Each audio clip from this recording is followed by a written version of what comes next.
मन लोभी मन लालची मन चंचल मन चोर, और मन की मते मत चालिए ये पल पल में कछु और। कब बदल जाए के नहीं सकते, इसलिए महापुरुषों ने कहा है जिस समय मन में आए कि मेरे को ये करना है उसी समय कर डालो, उसी समय कर दो। अगर कहीं दान देना है कि मन में आया कि मैं 11 रुपया दूं, उसी समय दे दो। कई लोग क्या करते हैं, उनकी 11 रुपया देना है, दे देंगे घंटा भर बाद, और घंटा भर बाद वो मन पता लगे अब नहीं दो। हर क्षण बदलता। और मन क्या है, मन कोई ने देखा आज तक ना।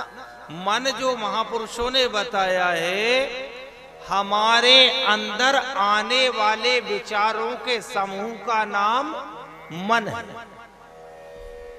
एक के बाद एक चले आते। आपने देखा होगा वहां द्वारकापुरी में, जगन्नाथपुरी में एक के बाद एक पल्लर समुद्र में चली आती है।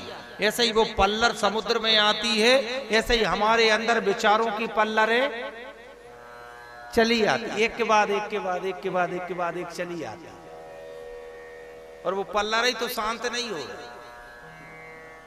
भले चाहे वृद्ध अवस्था आ गई, पर मन कैसा है?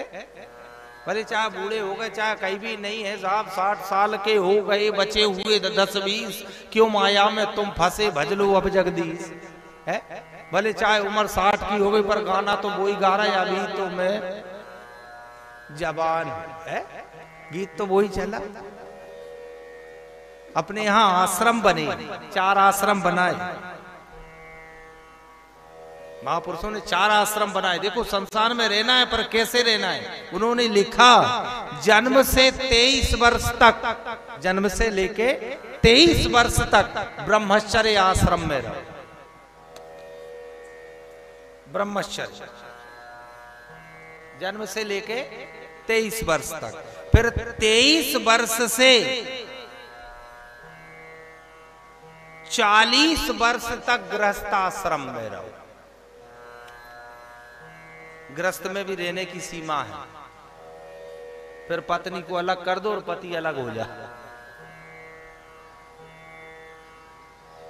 फिर संतों ने फिर मना कर दिया गृहस्थ में रहने का, एक उम्र है। आपने सुना होगा साधु संत महात्मा पत्नी के साथ रहे, पर उसके बाद फिर वो पत्नी के साथ कुछ दिन रहे, उसके बाद फिर अलग हो गए। तो 23 वर्ष के बाद 40 वर्ष तक गृहस्थ आश्रम में रहो। 41 वर्ष से 50 वर्ष तक वानप्रस्थ आश्रम में रहो। और 50 वर्ष के बाद 51वें वर्ष से मृत्यु पर्यंत तक संन्यास आश्रम में रहो। ये 4 आश्रम बना है। पर कई जिनकी अवस्था हो गई 60 से ऊपर की, वे अभी भी पहले वाले में है, पहले दूसरा को ज्यादा पकड़ के रखे, वो गृहस्थ को छोड़ा ही नहीं रहेंगे।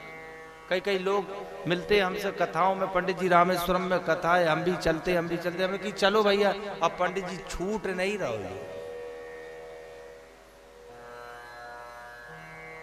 ये एक व्यवस्था है, रहने की एक सीख दी है महापुरुषों ने। कैसे रहना है, रहने की मनाही नहीं है, इसी घर में इसी परिवार में रहना है। पर कैसे? मैं जल में रहूं तो ऐसे रहूं जो जल में कमल का फूल खिले। मैं घर में रहूं, परिवार में रहूं, पर कैसे रहूं? कमल के फूल के जैसे रहूं। पत्नी के बीच में रहूं, परिवार के बीच में रहूं, पर जैसे कमल जल को स्पर्श नहीं करता है, ऐसे योगी पुरुष भी कभी संसार को स्पर्श नहीं करता है जल में। राम भी इसी संसार में रहे, कृष्ण भी इसी संसार में रहे। और नहीं तो आप सबने कथा सुनी होगी, अयोध्या का राज कोई साधारण राज नहीं था। रामचरितमानस में लिखा है, अयोध्या के राज को देख के इंद्र तक लजा जाता था। इतना अच्छा राज था महात्मा दशरथ का, इतनी बढ़िया व्यवस्था थी अयोध्या में। इंद्र को ला जाती थी अयोध्या का राज देख के, पर भगवान राम ने एक ठोकर मार के निकल गए कि नहीं अयोध्या। काय में रहे, उसी अयोध्या में रहे, पर स्थिति क्या, जो जल में रहूं तो ऐसे रहूं जो जल में कमल का फूल खिले। घर में रहूं, परिवार में रहूं, पर रहने की स्थिति आना चाहिए। तो ये 4 आश्रम याद रखना हो। कितने आश्रम है? 4। जन्म से लेके 23 वर्ष तक ब्रह्मचर्य, 24 वर्ष से 40 वर्ष तक गृहस्थ, 41 से 50 वर्ष तक वानप्रस्थ, और 51 वर्ष से मृत्यु पर्यंत तक कौन सा? सन्यास आश्रम। अपने यहाँ एक सन्यास की विधि है। सन्यासी किसको कहते मालूम आपको? सन्यासी उसी को कहा जाता। हाँ, बन कही गए, पर सन्यास की जो महापुरुषों ने विधि बताई है, वो विधि कैसी है? अंटी में राखे नहीं और मांगन में शरमाए, ताके पीछे हरी फिरे कहीं भूखो नहीं रह जाए। ये सन्यास की विधि है। आदि गुरु शंकराचार्य की पुस्तक से हमने एक प्रसंग पढ़ा था। उनका एक शिष्य था, आदि गुरु शंकराचार्य का। दोनों गुरु शिष्य रहते थे, शंकराचार्य जी और उनका चेला। शंकराचार्य जी रोज अपने शिष्य को गांव में एक लौंग मांगने के लिए भेजते। चेले से कहते, बेटा जा गांव से एक लौंग मांग के ले आ। वो चेला जाता है गांव में। शंकराचार्य जी बाहर कुटी बना के रहते थे। अब वो चेला जाता गांव में और रोज एक लौंग मांग के लाता और लाके अपने गुरुजी को दे देता। अब वो चेला एक दिन लौंग मांगने गया, दूसरे दिन लौंग मांगने गया, तीसरे दिन लौंग मांगने गया, 4-5 दिन तक रोज लौंग मांगने गया। अच्छा, वो शंकराचार्य जी मांगते क्या? एक लौंग मांग ला। तो चेला ने सोची, एक काम करो, आज गुरुजी कहेंगे लौंग मांग ला, तो अब मैं एक लौंग मांग के नहीं लाऊंगा, अब मैं 8-10 लौंग मांग के लाऊंगा। चेला गया और गांव में पहुंचा और किसी घर गया और उसने जाके कही, मुझे भिक्षा में लौंग दे दो। अब वो जो महिला आई उसने 8-10 लौंग ले आई। उसने कही, चलो बिना मांगे मिल गई, रख लो। लौंग ली और उसने जेब में रखी और अपने गुरु के पास पहुंचा। गुरु जी ने उस चेले को बुलाया, शंकराचार्य जी ने, क्यों बेटा लौंग मांग लाए? बोले हाँ लाओ। उसने एक लौंग जेब में से निकाली, दे दी। शंकराचार्य जी ने वो लौंग रख ली। फिर दूसरे दिन चेले को बुलाया, बेटा लौंग मांग लाए? बोले हाँ। बोले किधर है? बोले जेब मेरे जेब में। तो बोले ये तूने कहां से लाया? बोले गुरुजी आप रोज कहते थे एक लौंग मांग ला, एक लौंग मांग ला, एक लौंग मांग ला। आज मैंने 8-10 ले आया। अब 8-10 दिन जाने की जरूरत नहीं है। उसी समय उस शिष्य को आदि गुरु शंकराचार्य ने अपने आश्रम से बाहर निकाल लिया था। जिस चेले ने 8-10 लौंग मांग के लाया, उसको अपने आश्रम से बाहर निकाल दिया। उस चेले ने कहा, गुरुजी आप मेरे को आश्रम से बाहर निकाल रहे हो, मेरा दोष बताओ। उस समय शंकराचार्य जी ने कहा, तेरा सबसे बड़ा दोष है कि तूने 8-10 लोगों का संग्रह किया है, और सन्यासी के जीवन में संग्रह के लिए कोई स्थान है ही नहीं। कोई स्थान नहीं है सन्यास के लिए संग्रह में। मिल गया तो खा लिया और नहीं मिला तो वैसे ही भूखे ही सो गए। वो एक भजन सुना होगा ना आपने, सीताराम सीताराम सीताराम कहिए, जाहि विधि राखे राम, ताहि विधि रहिए। सीताराम सीताराम सीताराम कहिए, जाहि विधि राखे राम, ताहि विधि रहिए। सीताराम सीताराम सीताराम कहिए, जाहि विधि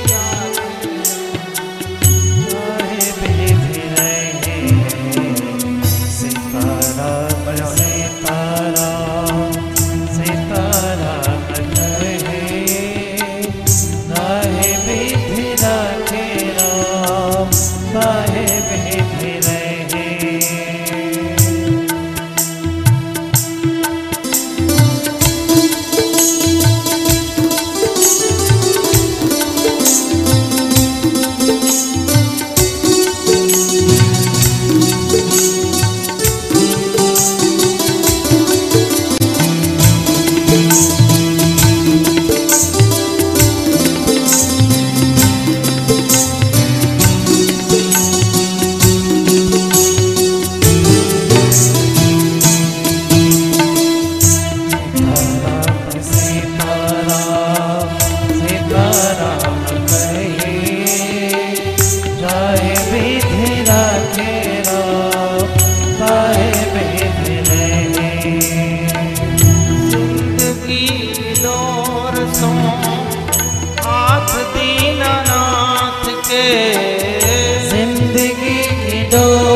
हाथ दीनानाथ के, जिंदगी की डोर सो हाथ दीनानाथ के, जिंदगी की डोर सो हाथ दीनानाथ के।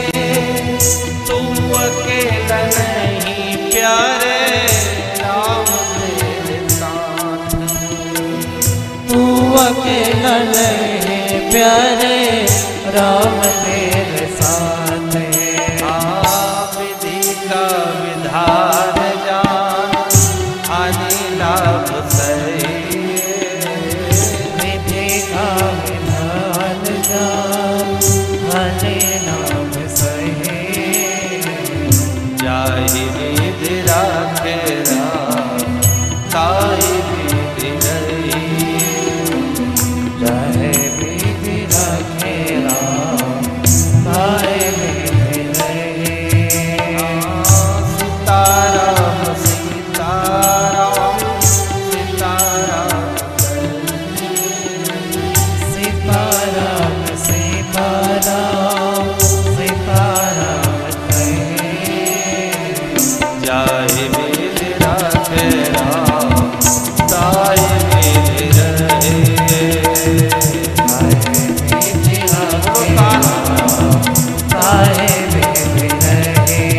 जय जय राम राम राम, जय जय राम राम राम, जय जय राम राम राम, जय जय राम राम राम, जय जय राम राम राम, जय जय राम राम राम, जय जय राम राम राम, जय जय राम राम राम।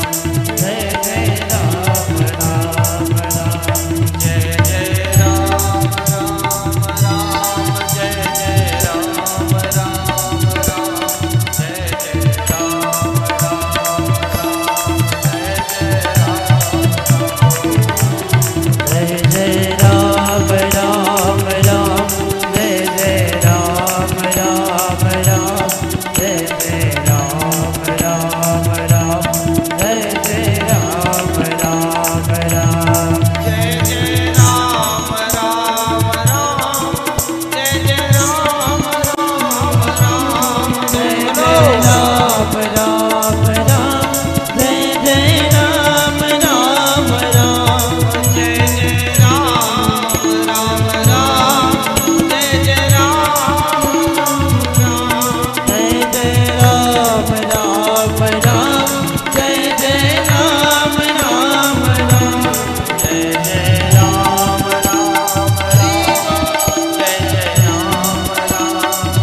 राम, जय जय राम राम राम, जय जय राम राम राम, जय जय राम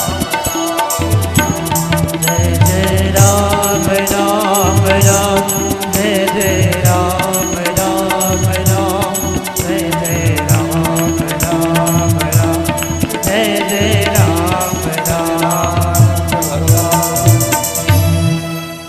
जाई विधि राखे राम ताहि विधि रही। ये सन्यास की विधा है। चाहे गद्दा मिले तो ठीक, ना मिले तो ठीक, ये सन्यास आश्रम है। सन्यास का पहला सूत्र है मांगना नहीं। मांग लिया तो सन्यास खंडित। इसलिए सन्यासी कभी मांगता रहिए, जो सन्यासी होगा वो कभी मांगेगा नहीं। और ये अंतिम स्थिति है सन्यास की। जो सन्यास आश्रम में आया मतलब उसकी सदगति निश्चित है। इसलिए आखिरी में अब जो वृद्ध लोग बैठे हैं उनसे निवेदन है कि भैया थोड़ा सन्यास की तरफ भी बोलो, कुछ मत मांगो। दे दिया भगवान ने, जो देना था वो दे दिया साहब। अब तो भगवान से यही मांगो कि ना भगवान अब तो तू मिल जा। गोपियां कौन है? गोपियां केवल सन्यास की विधा में रहती। गोपियों ने कभी भगवान से कुछ मांगा नहीं। क्या मांगा? कभी गोपियों ने मांगा कि भगवान तू हमको अच्छा घर बना दे, भगवान तू हमारे लिए महल बना दे, भगवान तू हमको स्वर्ग में भेज दे? ना,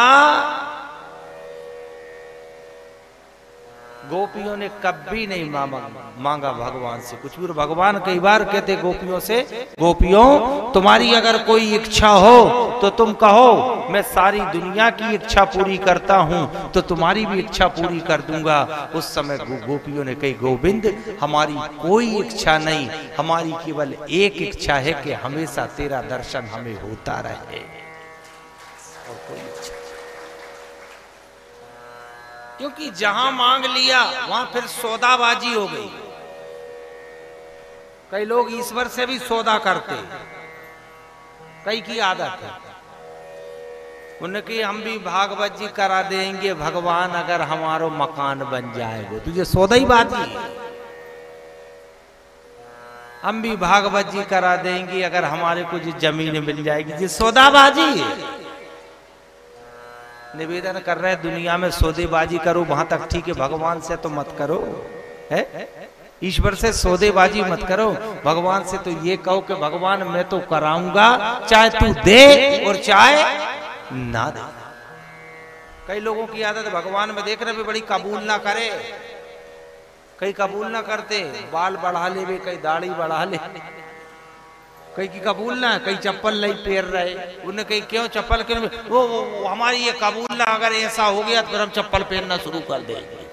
सौदेबाजी है। ईश्वर सौदे का विषय नहीं है।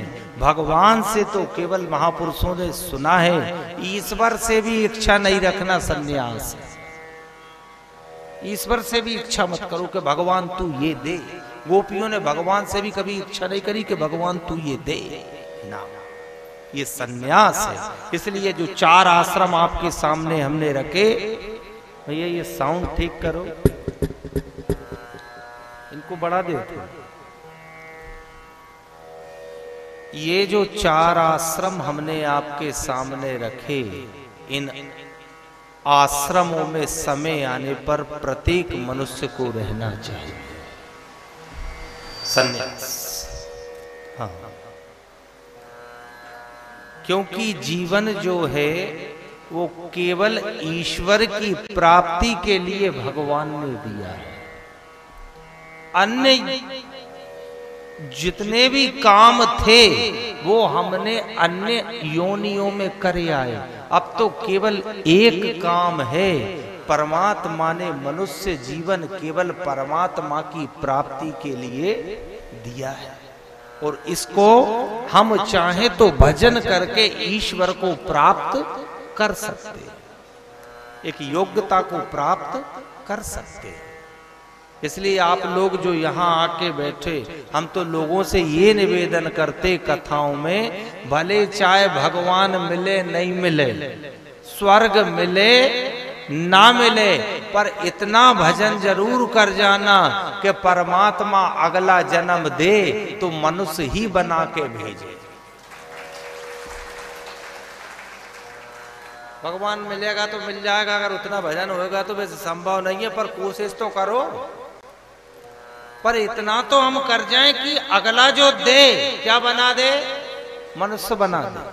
किसी भजनानंदी के घर में पैदा कर दे, किसी अच्छे व्यक्ति के साथ हमारा मेल मिलाप करा दे। ये सब भजन करता है। ये नहीं सोचना, ये जितने भी जो आपने देखे होंगे, कई जगह पति पत्नी में बड़ा प्रेम है, दोनों में विवाद नहीं होता, और कई जगह उसके विपरीत चले जाओ, दो ही में सवेरे शाम दोपहर भड़ांग तड़ांग मचे।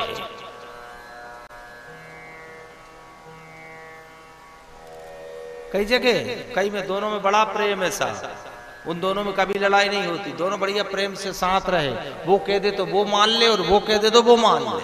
अब कोई के इनके घर में तो कभी लड़ाई हुआ ही नहीं जी, तो देखो कितने बढ़िया रह रहे है। और कई माताएं मिलती है फिर वे कहती है, कई बहनें मिलती वे कहते ओ पंडित जी ऐसो मिलो जो पनमेश्वरो। और कई भैया लोग इधर फिर कहते हो महाराज ऐसी मिली जब पनमेश्वरी।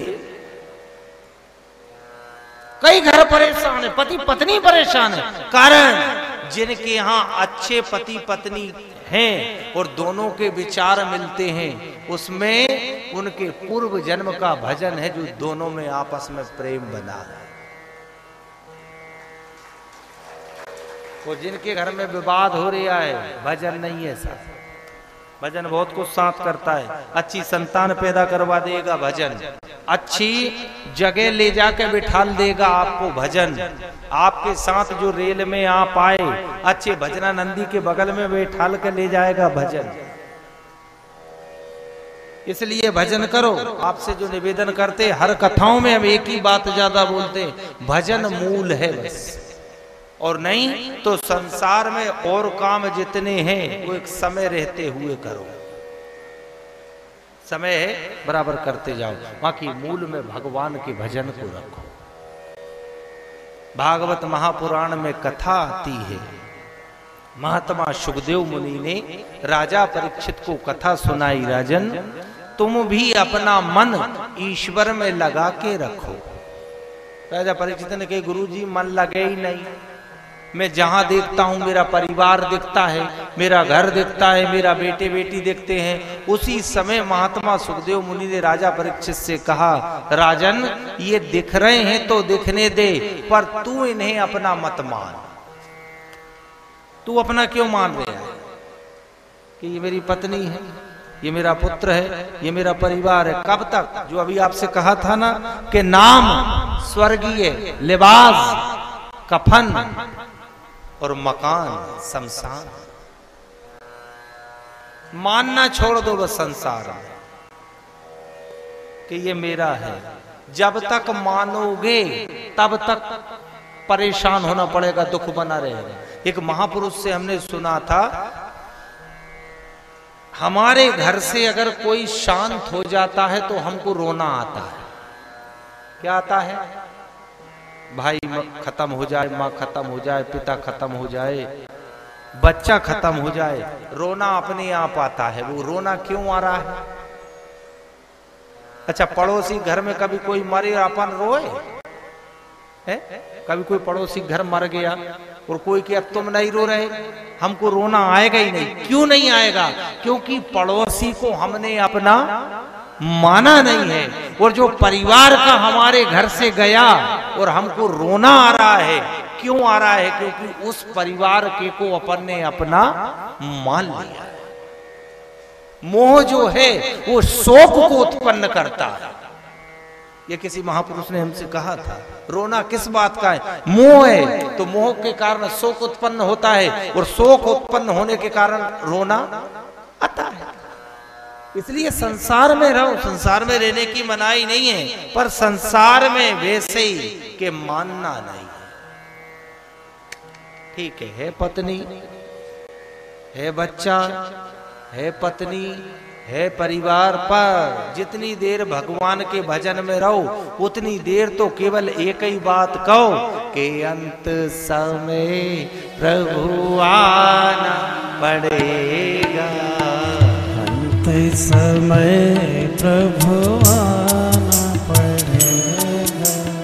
अंत समय आना पड़ेगा।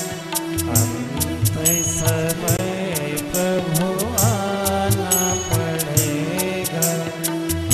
अंत समय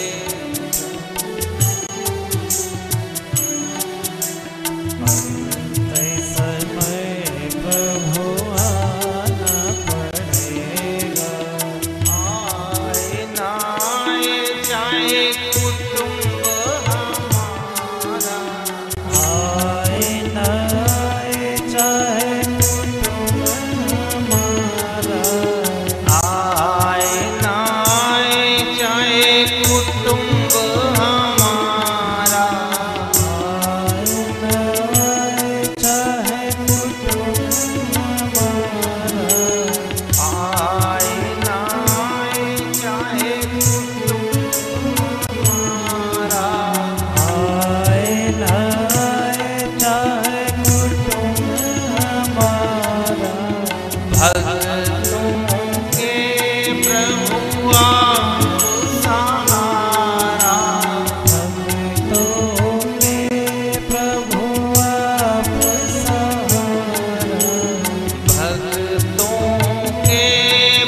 लाज बचाना, भक्तों की लाज बचाना पड़ेगा।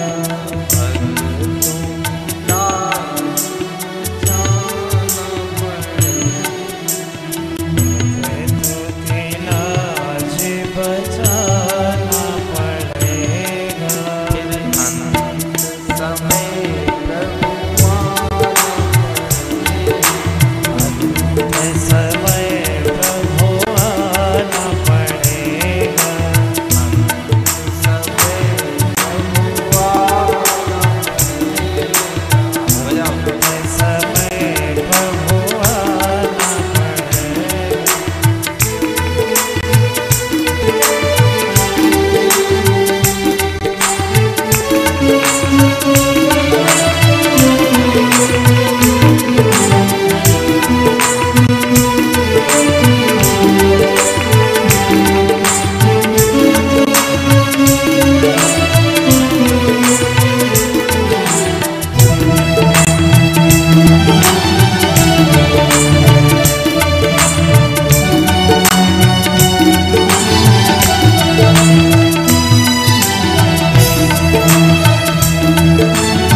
समय प्रभु आना पड़ेगा। समय प्रभु आना पड़ेगा।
परमात्मा आप केवल मेरी अंत की व्यवस्था करना, बाकी सारी इच्छाओं को पोटली बांध के धर दो।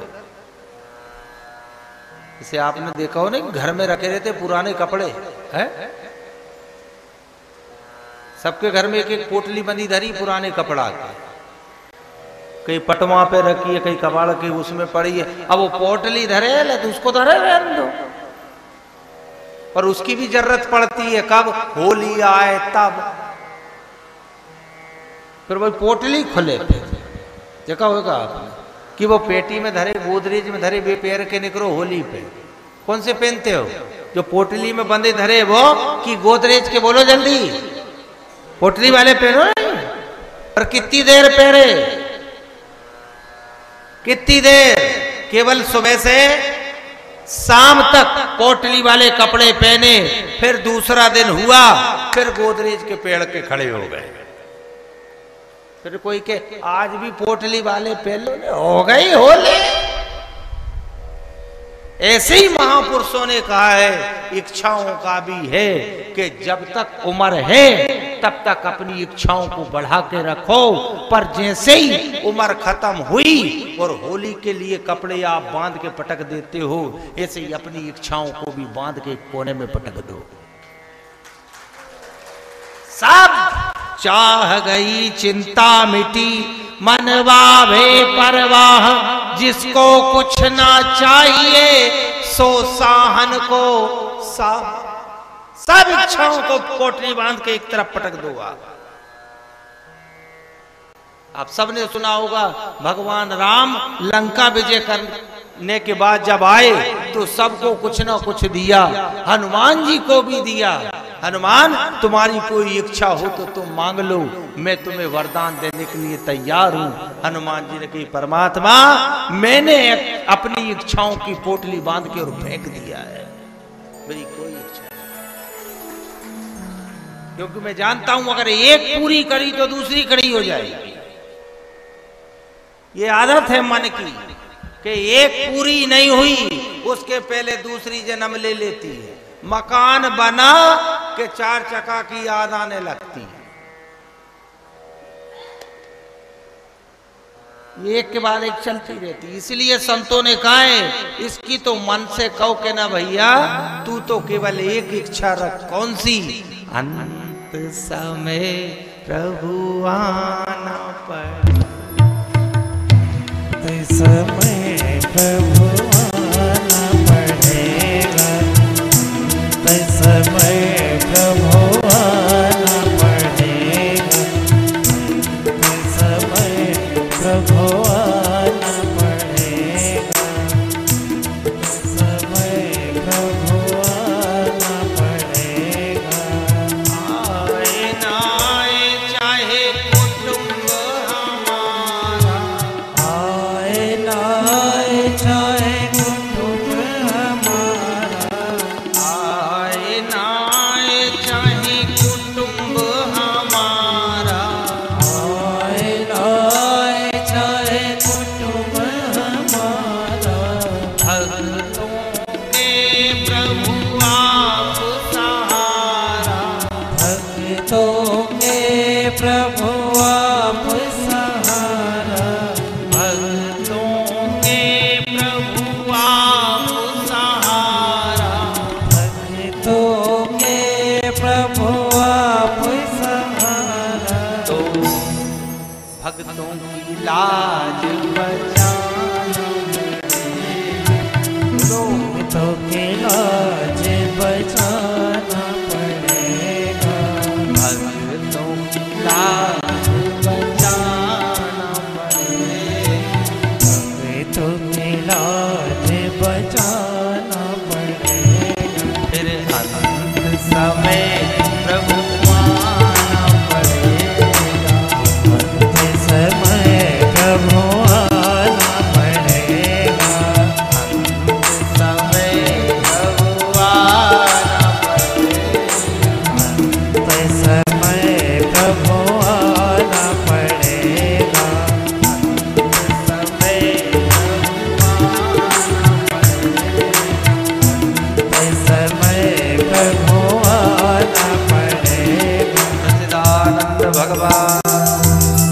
एक इच्छा आ रहा है आपको समझ में? नींद तो नहीं आ रही है? तो सावधान होकर चैतन्य होकर बैठो, अगर आए भी तो थोड़ी सहन करो। इसीलिए जो पंखा तो बंद करवा दिए, ये पंखा जो बंद करवा रहे हैं ये क्यों करवा रहे हैं? क्योंकि हवा चली के नींद आई, इसलिए जब बंद कर दो तो हमने हमारी तरफ के बंद करवा लिया। ये जो पंखे बंद, कई लोगों को लगता होगा पंडित जी पंखे बंद करवा रहे हैं, उसका कारण है कि नींद नहीं आई, पसीना निकलेगा तो अपने आप ऐसा करना पड़ेगा, नींद किधर आ है। बढ़िया कथा में मन लगे, और नहीं तो मन में तो इस समय हो रहा होगा, इच्छा हो रही होगी, बढ़िया कमरा में जाते और ये इच्छा है साहब, ये कभी पूरी नहीं होती है।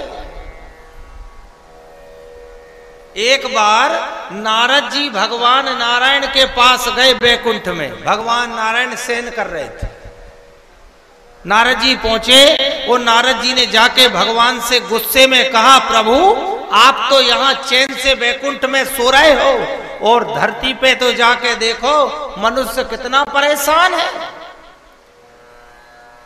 भगवान ने कहा, भैया मैं क्या करूं? अरे मैं क्या करूं? आप बैकुंठ में और वो मनुष्य धरती पे परेशान। भगवान ने कहा, नारद जी तुम क्या चाहते हो? नारद जी ने कहा, मेरी इच्छा है कि आप मनुष्य को भी बैकुंठ में बुलाओ। भगवान ने कहा, नारद जी आप गुस्सा मत करो, तुमसे जितने बने उतने जिंदे मनुष्य को ले आओ बैकुंठ में, मैं तैयार हूं। नारद जी ले आओ? अरे बोले बिल्कुल ले आओ। नारद जी बड़े प्रसन्न हुए। अरे भगवान ने अनुमति दे दी, बैकुंठ के लिए बुलावा आया, मनुष्य को बुलाया भगवान ने। नारद जी ने भगवान को प्रणाम किया, वीणा लेके कहां आ गए? धरती पे। अब नारद जी मनुष्य से मिलते, कई आदमी से मिले और नारद जी ने कही, भैया चलो भगवान ने सशरीर बुलाया है बैकुंठ में, अभी विमान आएगा, तुम तो बोलो। अब नारद जी हम चल तो देते पर अभी उम्र नहीं है जाने की। नारद जी बड़े परेशान। अंत में नारद जी को एक व्यक्ति मिला जो स्वर्ग जाने के लिए, बैकुंठ जाने के लिए तैयार हुआ। नारद जी ने उससे कही, भैया बैकुंठ चलना, चल दोगे? बोले हाँ। तो बोले चलो? बोले अभी नहीं। तो बोले कब? बोले नारद जी गेहूं बोया है मैंने, गेहूं कट जा, उसके बाद आप तो विमान ही लेके आना। नारद जी की भी 4 महीने इंतजार। हाँ 4 महीने आप इंतजार करो। नारद जी भगवान के पास नहीं गए। नारद जी सोची अगर मैं भगवान के पास जाऊं, भगवान ने पूछी क्यों भाई नारद किसको लाए? 4 महीने बाद ही चलेंगे। नारद जी ने 4 महीने इंतजार किया और फिर उस व्यक्ति के पास पहुंचे। भैया गेहूं कट गया, भूसा भरा गया, गेहूं बिक गया, चलो। उस व्यक्ति ने कही, नारद जी आप आ गए? बोले हाँ भैया तुमने कहा था। चलो अब आ गए तो ठीक है। नारद जी मैं चल तो देता पर मेरे 2 बेटे हैं। तो नारद जी ने कही, बोले मेरी इच्छा है कि मैं इन 2 को ब्याह कर दूं, कर्तव्य कर्म से निपट जाऊं, फिर मैं आपके साथ चलूं। नारद जी ने कही, चल भैया ये भी कर ही ले। नारद जी चले गए। उसके दोनों बेटों का ब्याह हो गया। नारद जी फिर आ गए, श्रीमन नारायण करते हुए। भैया अब चले। अब गुरुजी मैं चल तो दूं पर आखिरी बार पोता पोती को मूंडो तो देख लेते हुए, फिर लौट के थोड़ी आना। देखो हाँ नारद जी की वहां पहुंच गए, फिर थोड़ी आना लौट के।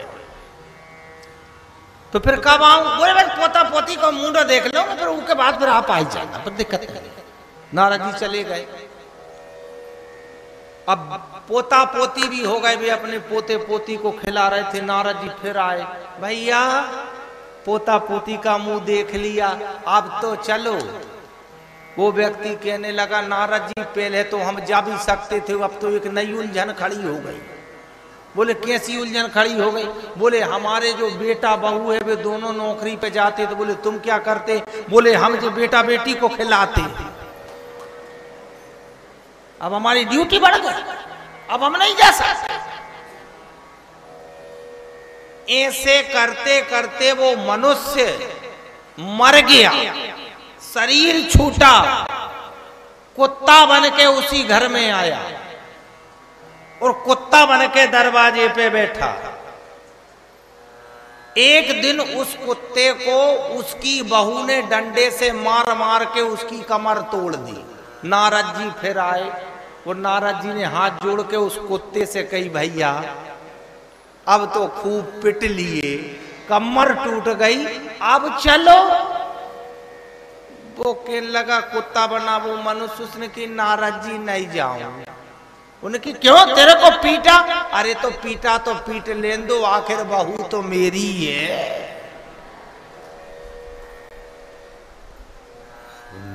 नारद जी ने की बताओ, इतना पिटने के बाद नहीं छोड़ रहे। अब वो कुत्ते का शरीर छूटा, कीड़ा बना, और कीड़ा भी काय का बना, मलमूत्र विष्ठा का कीड़ा बना, और उसी घर में आके फिर वो नाली में कीड़ा बन के पड़ा। नारद जी को फिर दया आई, नारद जी फिर आ गए। वो नारद जी ने कही भैया अब तो चलो। नहीं नारद जी मैं अभी भी नहीं जा सकता। अरे मलमूत्र विष्ठा में पड़ा है, उसके बाद तू इस घर को, इस परिवार को नहीं छोड़ना चाहता। उसने कही नारद जी मलमूत्र विष्ठा हो तो होन दो, आखिर है तो मेरे परिवार की। आखिरी में नारद जी खाली हाथ भगवान नारायण के पास वैकुंठ में पहुंचे, और भगवान ने नारद जी से कही क्यों भैया नारद कितने को लाया? नारद जी ने कही प्रभु जैसे गए थे वैसे अकेले ही आ गए। उस समय भगवान ने कहा नारद इस मनुष्य की जो इच्छा है, इस मनुष्य की जो कामना है, इस मनुष्य का जो मोह है, वो इस मनुष्य से कभी नहीं छूटेगा। इसलिए नारद तू कितना ही परेशान हो ले, एक नहीं आएंगे। अभी अगर शंकर जी आ जाता अपन ही नहीं जा, दूसरे कई के हो। वो तो कहानी सुना दी अपन से ही के शंकर जी चलो कैलाश बदलने। नहीं शंकर जी बाद में आना, 22 तारीख के रिजर्वेशन है घर जाने है, क्योंकि हम छोड़ने ही नहीं चाहते ना। और जब तक छूटेगा नहीं तब तक कुछ मिलेगा, छोड़ना पड़ेगा। इसलिए संतों ने कहा है या तो संसार को पकड़ो या फिर करतार को पकड़ो। स्थिति मीराबाई जैसी हो जाना चाहिए। मीरा की स्थिति क्या थी कि मेरी प्रीत न छूटेगी नंद लाला से, मेरी नंद लाला से, मेरी प्रीत न छूटेगी नंद लाला से, मेरी प्रीत न छूटेगी नंद लाला से।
चाहे मार भी पिटाओ कोई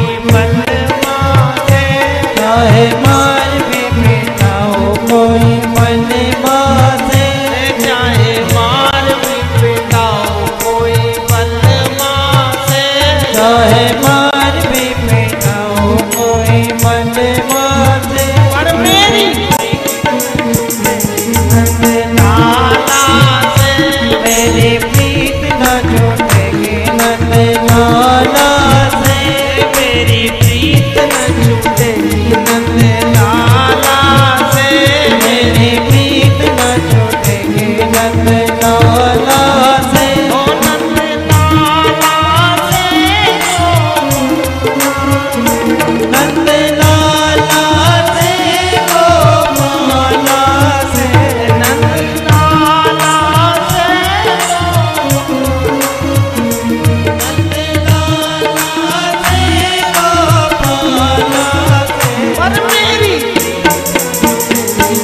लाला से मेरी प्रीत न छूटेगी नंद लाला से मेरी प्रीत न छूटेगी नंद लाला से मेरी प्रीत न छूटेगी नंद लाला से मेरी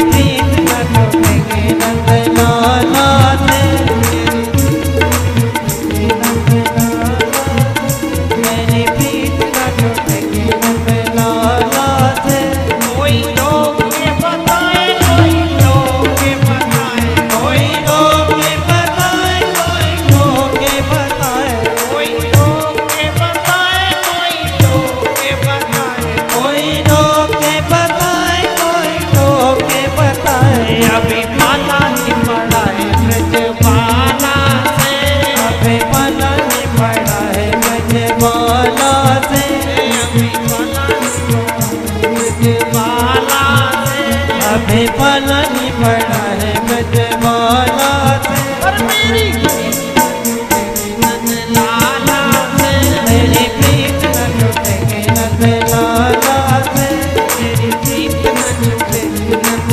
लाला से मेरी प्रीत न छूटेगी नंद लाला से नंद लाला से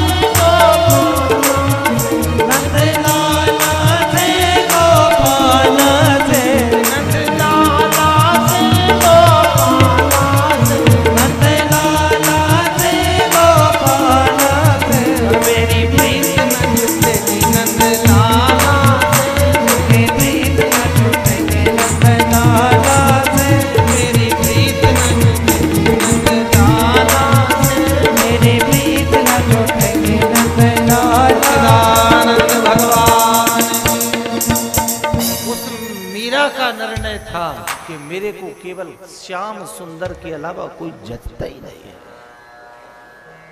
ऐसे वर को क्या वरूं जो जन्मे और मर जाए, बरिए गिरधर लाल को मर जुड़ लो अमर हो।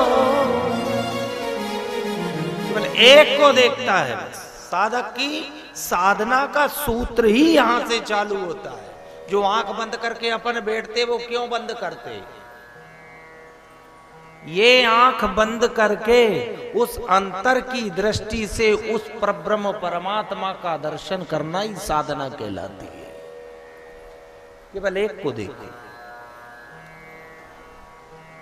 और मीरा की स्थिति थी कि वो संसार को नहीं, क्योंकि मीरा जानती थी कि संसार तो नश्वर है, एक न एक दिन छूट जाएगा, पर ईश्वर शाश्वत है। अगर ईश्वर पकड़ा गया तो आत्मा का कल्याण कर जाएगा।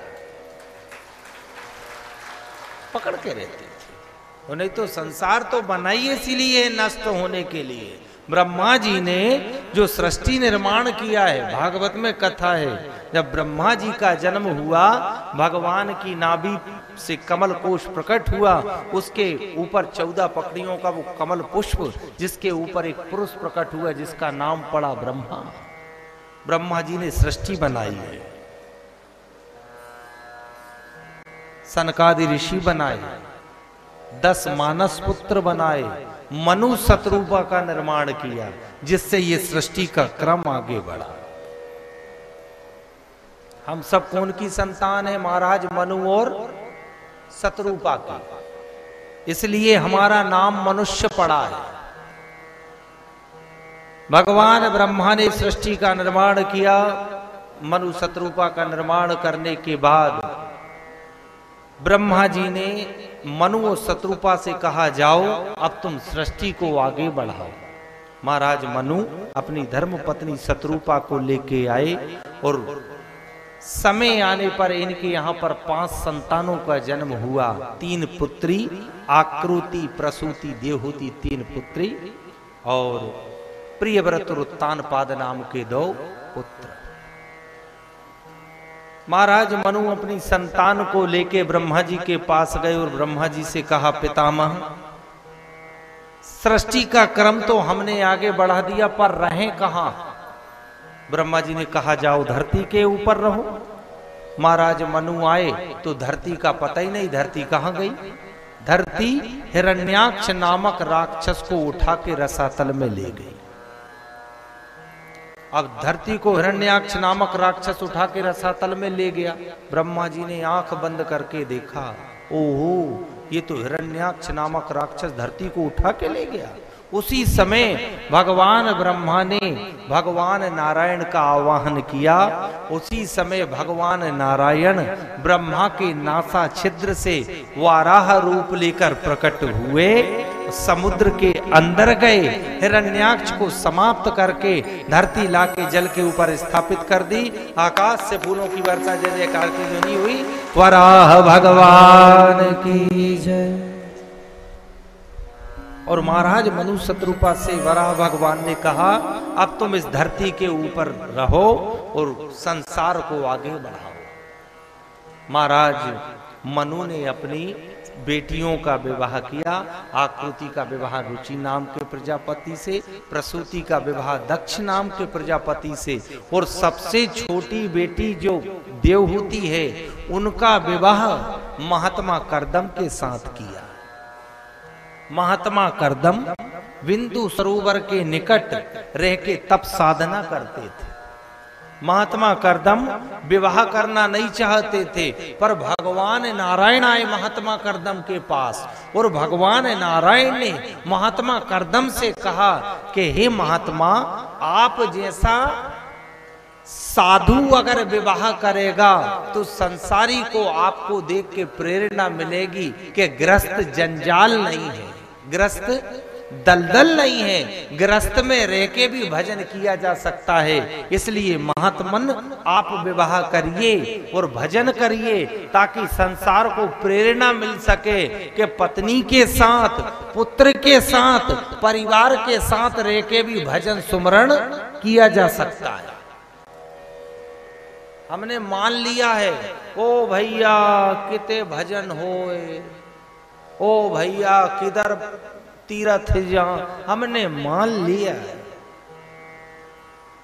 कई लोग ऐसे बैठे इस पांडाल में जो नौकरी में है और छुट्टी लेके आए, सरकार छुट्टी नहीं दे रही थी पर फिर भी चले आए। बंधन तो वहां भी था, है नौकरी का बंधन है। कई लोग बैठे यहाँ पे जो नौकरी में, उनसे जुड़े हैं, ज्यादा तो नहीं पर सबसे परिचित नहीं है, पर कुछ लोग ऐसे जिनको हम जानते हैं नौकरी में। ये तोमर साहब है नौकरी में, ये माखन जी गौर, ये जवाहर सिंह जी सोलंकी जी ऑर्डिनेंस फैक्ट्री में नौकरी करते, नौकरी में है, रिटायर नहीं हुए, सरकार नौकरी नहीं दे रही। उन्होंने उसी समय कही सरकार नौकरी दे, छुट्टी दे, चाहे ना दे, पर मेरे को भगवान की कथा में जाऊंगा। और वो आके रामेश्वरम में बैठे। भारत सरकार रोक सकती है पर सावरिया की सरकार थोड़ी रोकेगी। कर सकते हो, घर में रह के, परिवार में रह के भजन सुमरण कर सकते हो। बराबर समय निकाल लो, कुछ समय आप जरूर निकाला करो भगवान के लिए। आपसे निवेदन करते हैं, एक घड़ी आधी घड़ी, आधी में पुनियाद, तुलसी चर्चा राम की, हरे कोटि अपराध। कुछ समय जरूर भगवान को दिया करो। क्यों? हम भगवान को समय देंगे तो भगवान हमको समय देगा। तो वो महात्मा कर्दम से भगवान कह रहे कि हे महात्मन आप विवाह करिए। महात्मा कर्दम ने कहा ठीक है मैं विवाह कर लेता हूं, पर मेरी एक शर्त है। बोले क्या शर्त है? बोले मेरी शर्त ये है कि मेरी पत्नी मेरे भजन में बाधक नहीं बने। उन्होंने कहा ठीक। माता देवहूति से विवाह हुआ महात्मा करदम का। और जब महात्मा करदम का विवाह हुआ, उन्होंने अपनी धर्म पत्नी से कहा, देवी अब मैं साधना करना चाहता हूँ, भजन करना चाहता हूँ। महात्मा करदम अपनी पत्नी से ये कहने के बाद और तपस्या करने के लिए लग गए। 12,000 साल तक महात्मा करदम ने तपस्या की। उसके बाद फिर महात्मा करदम ने नेत्रों को खोला तो सामने हाथ जोड़ के मां देवहूति खड़ी, सूख के कांटा हो गई। महात्मा करदम ने पूछा, देवी आप कौन? बोले मैं आपकी धर्मपत्नी। अरे आप यहीं खड़ी हैं तब से? बोले जी। बोले क्यों? बोले आप तपस्या कर रहे थे। बोले आपने कुछ खाया पिया? बोले नहीं। बोले क्यों? बोले मेरा पति भूखा और प्यासा बैठ के तपस्या कर रहा है, तो फिर मैं अपने पति की स्थिति को देखते हुए अगर मैं कुछ खाऊं या कुछ पीऊं तो फिर मेरे को कितना बड़ा दोष लगेगा। एक सिद्धांत होता है, पुराने जमाने की माताएं बहनें बैठी है, ये जानती हैं उस बात को, जब तक पति भोजन नहीं कर लेता था तब तक पत्नी भोजन नहीं करती थी। और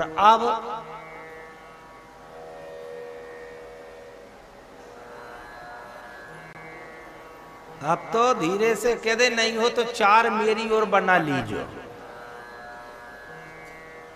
और पहले मेरे को दे दो, तुमको जब खाना खा लेना। अब तो पूछो ही मतलब कथा बाँचे कि ये व्यथा बाँचे, है ना? ये हम नहीं कह रहे, ये महापुरुषों से कथा में सुना। 12,000 साल महात्मा करदम ने कुछ नहीं खाया, कुछ नहीं पिया, तो वो माता देवहूति भी बिना खाए पिए हाथ जोड़ के खड़ी रही।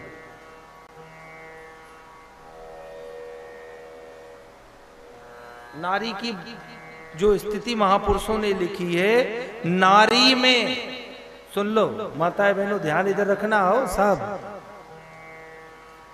नारी में पुरुष की बुद्धि की दोगुनी बुद्धि ज्यादा होती है। नहीं मानो तो आप आजमा के देख लो, जो चीज अपन 500 में लाए वे उसी को 200 में ला के बता दे। पुरुष आ जाइए अजमा लो आप, तो वो दुकानदार को माँ तो खा जाए, उसको बाप को देना पड़े।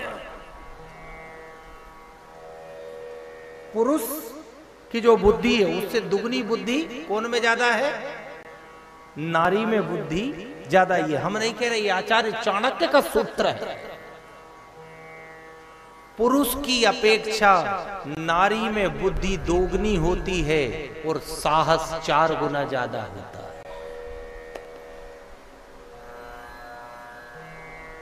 साहस कितना?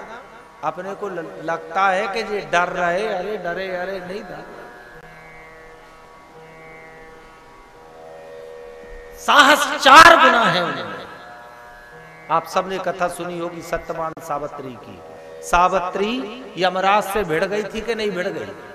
अच्छा, आदमी लड़ेगा कब? जब उसके अंदर साहस होगा तो वो लड़ेगा। जिसके अंदर साहस है नहीं उससे क्यों लड़ो? सत्यवान सावित्री की कथा इस बात को प्रमाणित करती है कि उस महिला के साहस के आगे यमराज को हार मानना पड़ा था। बजाओ जोर से, बजा दिया। तो आपसे जो निवेदन कर रहे, धर्म पत्नी के कुछ नियम है, बराबर धर्म पत्नी के नियम है, और धर्म पत्नी के नियम है तो पति देवता के भी नियम है, 2 ही के नियम है। और दोनों में अगर सामंजस्य है तो बराबर फिर भगवान शिव जैसा परिवार बन जाएगा। उमा कहाऊं निज अनुभव अपना, उमा कहाऊं निज सत हरि भजन जगत सब सब, सत हरि भजन जगत सब सपना। हाँ मंगल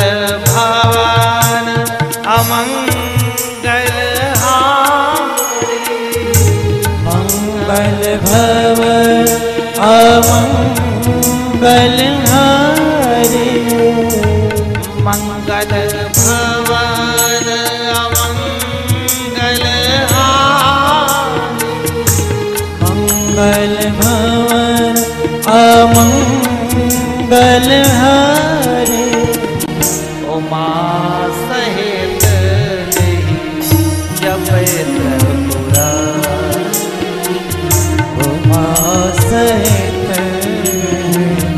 जपे त्रिपुरारी मंगल भवन अमंगल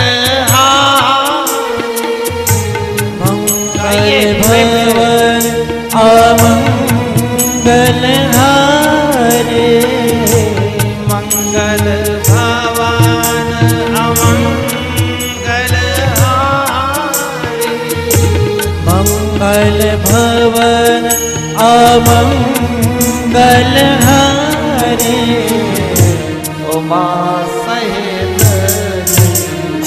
जपे उमा सहित जपे गृहस्थ आश्रम है, आश्रम की संज्ञा दी गई है। कई जगह आश्रम है पर कई जगह आश्रम नहीं है। इसलिए पुराने जमाने के लोग संबंध जो करते थे वो परिवार को देख के करते थे। गांव में एक कहावत कही जाती है, जमीन थल की अच्छी है और बेटी कुल की अच्छी। जमीन कैसी जोतना, ये किसान लोग बैठे, बड़े बड़े किसान लोग बैठे यहाँ पे, कैसी अच्छी जमीन रहती है, थल की जमीन बहुत अच्छी और बेटी कुल की। इसलिए देखा करो, आओ संबंध में बहुत जल्दी मत करो। कई लोग संबंध में बहुत जल्दी करते, अच्छा भी जल्दी हो गई तो फिर वे परेशान। एक प्रसंग सुना है आपको, एक भैया का ब्याह हुआ। अब भैया का ब्याह हुआ, मई जून की गर्मी पड़ रही थी, मई जून में ही ब्याह हुआ। अब ब्याह हो गया तो मई जून में वो जिस सज्जन का ब्याह हुआ उसने अपनी माता जी से कही, माँ, बोले हाँ बेटा, बोले पानी गर्म कर दो, मेरे को नहाना है दोपहर के 12 बजे। क्या मांग रहे हैं वो दोपहर के 12 बजे मई जून में गरम पानी? तो उसकी श्रीमती जी भीतर बैठी थी, तो उसने सुना कि बताओ भर मई की गर्मी में दोपहर के 12 बजे जो गर्म पानी मांग रहे, तो वो भीतर बैठी थी, तो उसने चूड़ी फोड़ना शुरू कर दिया। तो वो सासू जी आई तो उसने देखा, ये क्या कर रही? बोले चूड़ी फोड़ रही। अरे बोले चूड़ी तेरा पति है और तू चूड़ी फोड़ रही है? तो वो धीरे से उसकी श्रीमती ने कही, बताओ जो भर गर्मी में दोपहर के 12 बजे गर्म पानी में नहा रहे हैं, वे ठंड तक कब तक टिकेंगे? वे ठंड ले ही नहीं पाएगा। उसके पहले ही अब मैं सोची कि दोपहर के 12 बजे, हे भगवान, मेरे माता पिता ने मेरा कहां संबंध करा दिया। तो आपसे निवेदन है, संबंध हो बराबर, घर को परिवार को देख के, और दोनों पति पत्नी में अगर सामंजस्यता है तो बराबर गृहस्थ आश्रम भी ईश्वर से मिला देता है। ये कथा कह रही है। करदम देवहूति का विवाह हुआ, समय आने पर इनके यहाँ पर तपस्या करने के बाद महात्मा करदम जब निवृत्त हुए तो उन्होंने अपनी धर्म पत्नी से कहा, देवी अब तुम सरोवर में जाके स्नान करो। स्नान करके आई। इधर महात्मा करदम ने अपने मन की गति से चलने वाला एक विमान तैयार किया।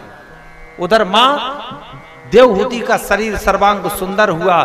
दोनों पति पत्नी बैठे उस विमान में और विहार करने लगे। समय आने पर इनके यहाँ पर 1 कन्या, 2 कन्या, 9 कन्याओं का जन्म हुआ। और उसके बाद 10वें नंबर पर करदम देवहूति के यहाँ पर भगवान नारायण कपिल रूप में अवतरित होते हैं। आकाश से फूलों की वर्षा जय जयकार की ध्वनि हुई। कपिल भगवान की जय। इधर कपिल भगवान आए और महात्मा करदम ने अपनी 9 बेटियों का विवाह ब्रह्मा जी के 9 मानस पुत्रों से करने के बाद वो जंगल में तपस्या करने चले गए। इधर कपिल भगवान बड़े हुए तो कपिल भगवान ने अपनी मां को पिता और पुत्री के प्रति जब ज्यादा आसक्त देखा, तब भगवान कपिल ने अपनी मां को सांख्य शास्त्र का उपदेश सुना के सावधान किया, मां ना पिता काम आएगा, ना पुत्र काम आएगा, ना पुत्री काम आएगी, आप तो केवल भजन करिए, वो भजन ही आपके काम में आएगा।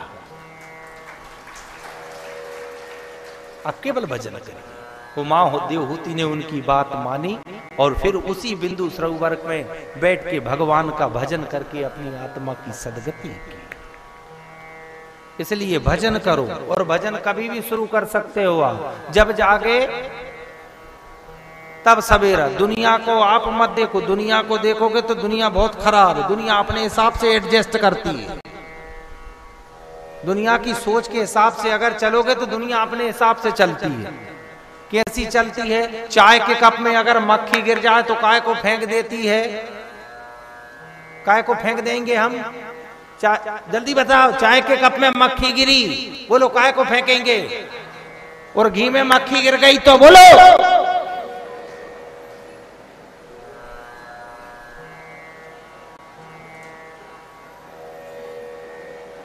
अब काय को फेंकोगे?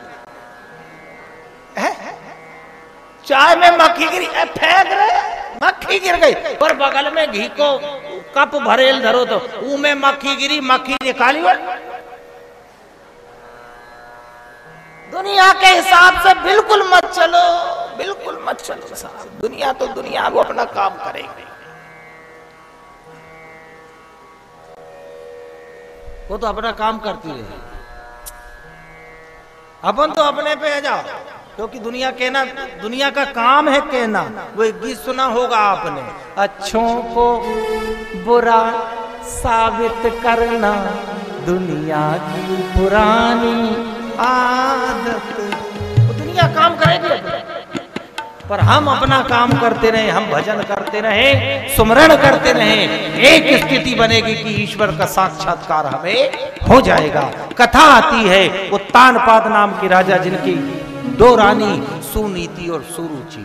सुनीति से महात्मा ध्रुव का जन्म होता है और सुरुचि रानी बन के बैठी है। एक दिन महात्मा ध्रुव अपने पिता की गोद में बैठे, उसी समय सुरुचि ने हाथ पकड़ के नीचे गिरा दिया, जा जंगल में चला जा, तपस्या कर, और भगवान मिल जाए तो भगवान से वरदान मांगना कि सुरुचि मेरी माँ हो तब तू इस गोद में बैठेगा।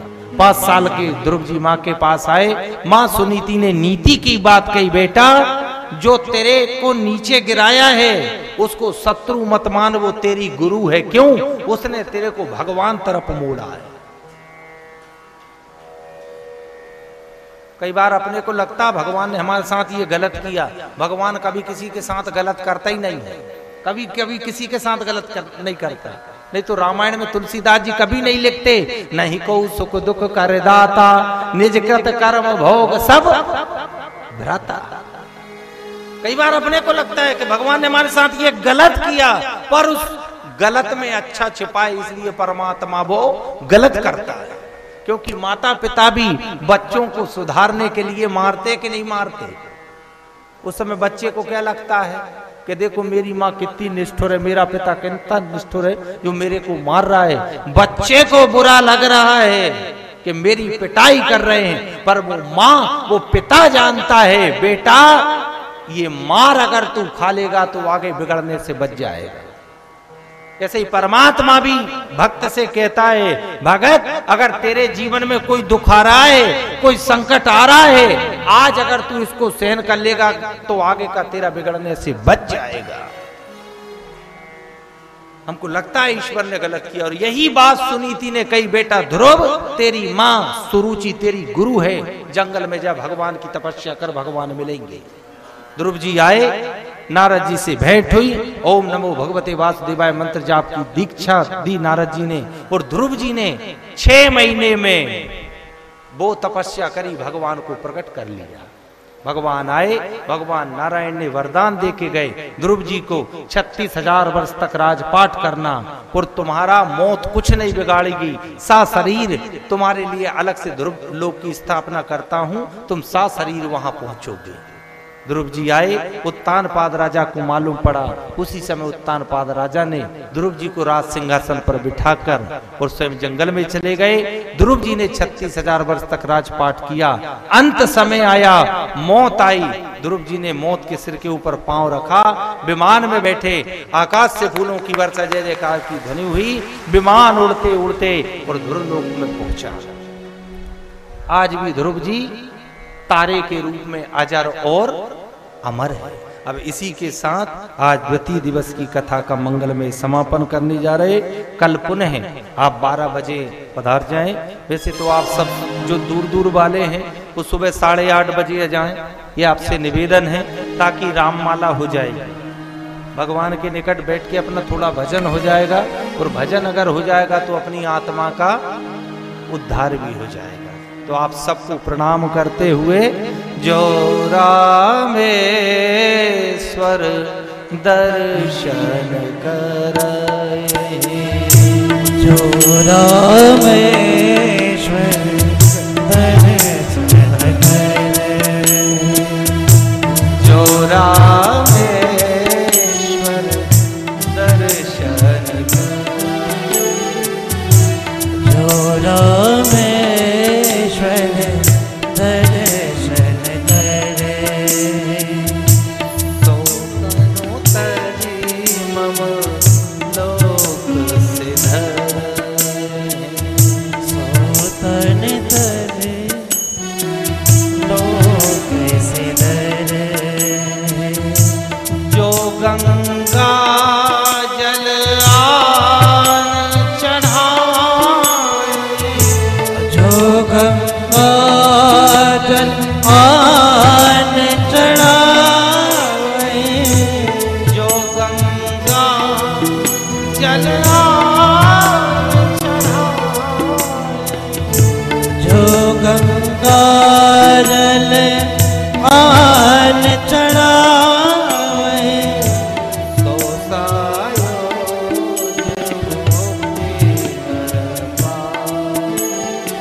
जो भंडारा है वो होशंगाबाद से पधारी श्रीमती लक्ष्मी अग्रवाल जी की तरफ से रखा गया है। तो आप सब भोजन प्रसादी करके जाएं, और जिनको भंडारे में सहयोग करना हो, क्योंकि ये समिति ने बोला था, बीच में बोलना भूल गए, एक दिन के भंडारे का शुल्क मात्र 15,000 रुपये रखा गया है। तो जिनको उस भंडारे में सहयोग करना हो वो कर सकते हैं। और पुनः आप सबको प्रणाम करने के बाद, अच्युतम केशवम राम नारायण वासुदेवं भजे, श्रीधरम गोपिका वल्लभ जानकी नायकं श्री रामचंद्रं, जानकी नायकं श्री राम। सच्चिदानंद भगवान की, गिरिराधरण की, भागवत महापुराण की, रामेश्वरम धाम की। नमः पार्वती पतये, हर हर महादेव, हर महादेव।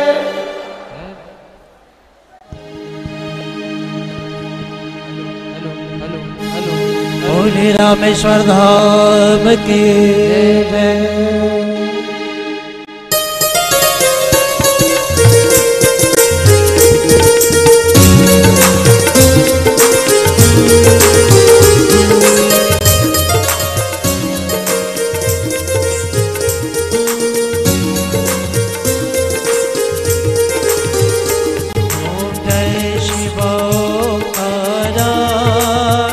स्वामी हरि शिव ओंकार,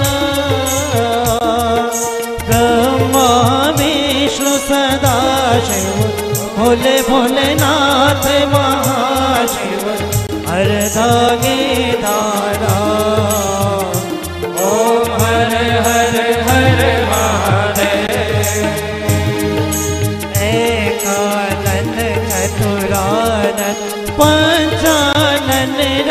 राधे बोले पंचानन राधे हंसासन गरुड़ासन हंसासन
भोले बागंबर अंगे सनकादिक ब्रह्मादिक सनकादिक ब्रह्मादिक भूतादिक संगे ओम हर हर हर महादेव कर के मध कमंडल चक्र त्रिशूल धरता भोले चक्र त्रिशूल धरता सुख करता दुख हरता सुख करता दुख हरता जग पालन करता ओम हर हर हर महादेव ब्रह्मा विष्णु सदा शिव जानत अभिवेका भोले जानत अभिवेका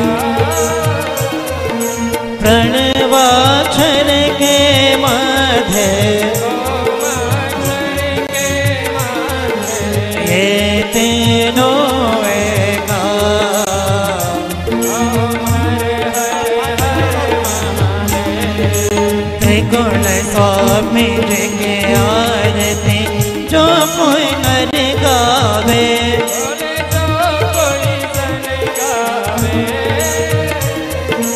कहत शिवानंद स्वामी जगत हराय स्वामी मनवांछित फल पावे ओम हर हर हर महादेव जय शिवो का नाम स्वामी हर शिवो का नाम ब्रह्मा विष्णु सदा शिव भोले भोलेनाथ महान हरदागे लाला ओम हर हर हर महादेव ओम हर हर हर महादेव ओम हर हर हर महादेव घोर घोरम करुणावतार संसार सारम उत्केन्द्रहारम सदा वसन्तं हृदयारविन्दं भवं भवानी सहितं नमामि